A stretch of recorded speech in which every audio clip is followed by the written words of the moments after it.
The man who has for years led a parallel government in Libya now calls on all Libyans to rise up against what he described as a looming Turkish invasion. The enemy has announced war. He has advertised aggression and decided to invade our nation. He better stay watchful. The friendly Turkish people, which are tied to us in brotherhood in Islam, must stand in the face of this deranged gambler who is leading his army into ruin. We address our speech to the whole Arab world, to its people and armies and leaders, to its youth and elderly, saying that a national war is being fueled by this deranged Turkish sultan throughout the whole region, targeting the Arab identity from its west to its east.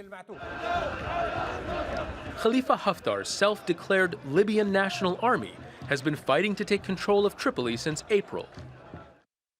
More than 20 rockets hit civilian areas of Tripoli shortly after his speech.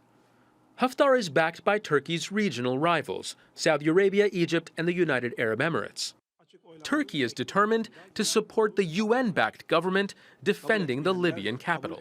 Turkey's parliament approved a deployment of troops to Libya last week after the GNA asked for military support. But there are still no confirmed details on timing, troop numbers, or what role they'll take.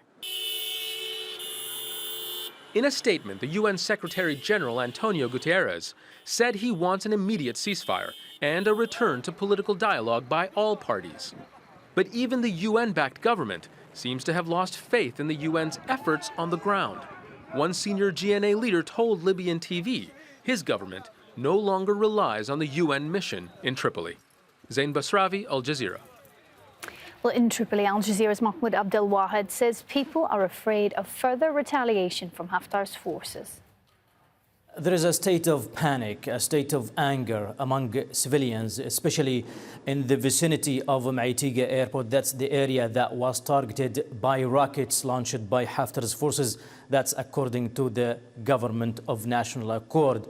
And the transportation minister at the Government of National Accord says that 20 rockets landed in the vicinity and inside the airport of Maitiga, killing one civilian and injuring a number of other civilians. The outcome of the recent attack is the aviation halt at Maitiga airport, and also schools have been suspended in Souq Jum'a neighborhood. That's the area in the vicinity of Maitiga airport. This is not the first time this area has been hit by Haftar's forces.